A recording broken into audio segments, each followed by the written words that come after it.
Ça va être lié à une friction, à un coup, mais avec la chaleur, là, notamment en ce moment, ça peut être aussi des décollements tout à fait spontanés.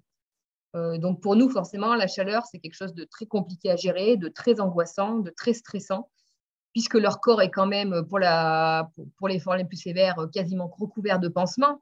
Donc ça provoque une macération, une chaleur excessive, un problème de prurite déjà très présent, hein, de démangeaison qui est exacerbé par la chaleur. Et en se grattant eux-mêmes, en fait, il arrive qu'ils s'arrachent eux-mêmes la peau, en fait.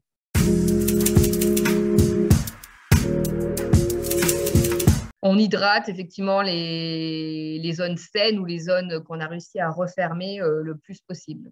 Pas nécessairement, c'est assez compliqué finalement. Il faut trouver aussi là les bonnes crèmes parce que la problématique, c'est de permettre aux plaies de sécher dans les processus de plaie cicatrisation. Moi qui me suis maintenant pas mal intéressée à toutes ces questions, une plaie pour qu'elle cicatrise, il faut qu'elle s'assèche, mais pas trop vite malgré tout. Parce que si elle est trop exudative, elle va avoir tendance à macérer et à ne pas cicatriser.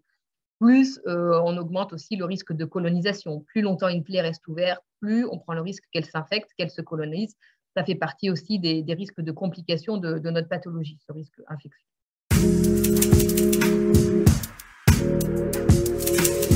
Au niveau cognitif, normalement, il n'y a aucune problématique associée à la pathologie. Limite au contraire, même des fois, c'est bien connu, quand un enfant est un peu pénalisé sur un sens, il a tendance à développer d'autres sens. Donc, en l'occurrence, étant donné que pour lui, souvent, à son jeune âge, c'est trop dangereux de courir, de marcher, de faire du quatre pattes, etc., et ben, il va avoir tendance peut-être à développer davantage l'aspect curiosité, découverte, voilà, autre que par la gestuelle.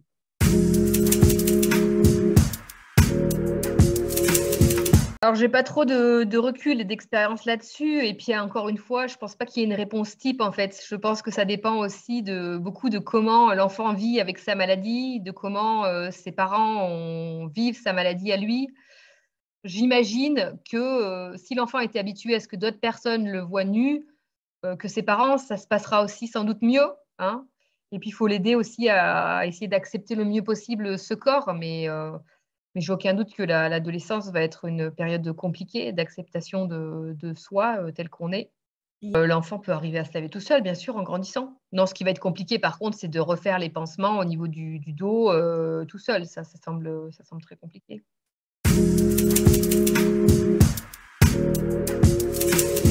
À ce jour, il n'existe aucun traitement. Tout ce qu'il existe, c'est du curatif, en fait.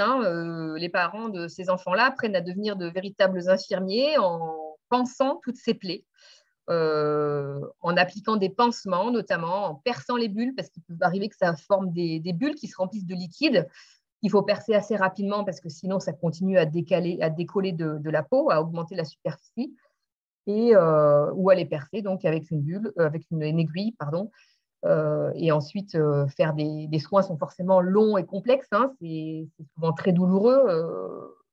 C'est une maladie, je dirais, où en termes de douleur, on est sur des paliers 3 assez régulièrement, avec de la morphine au quotidien pour pouvoir réaliser ces soins. Donc, c'est des soins qui peuvent durer entre 1 heure et 3 heures selon la sévérité de la pathologie.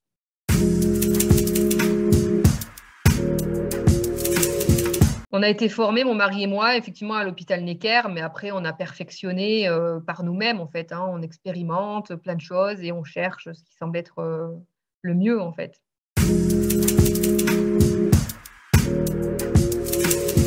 Les a conseillés, non, jamais. Mais par contre, si j'en ai essayé, oui, j'en ai essayé un paquet. Si j'avais compté le budget que j'ai consacré à cela, il est extrêmement élevé, je pense.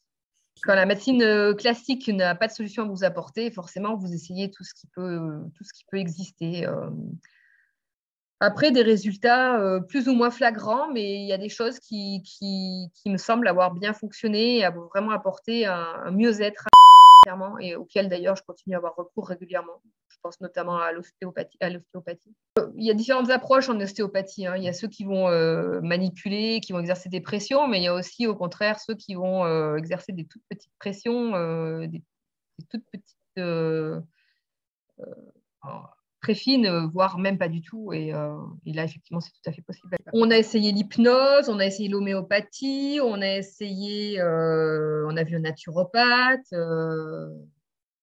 on a vu des guérisseurs, ceux qui soignent le feu notamment, pour aussi contrôler cette inflammation. Je n'aurais même pas listé toute la typologie de personnes qu'on a pu voir.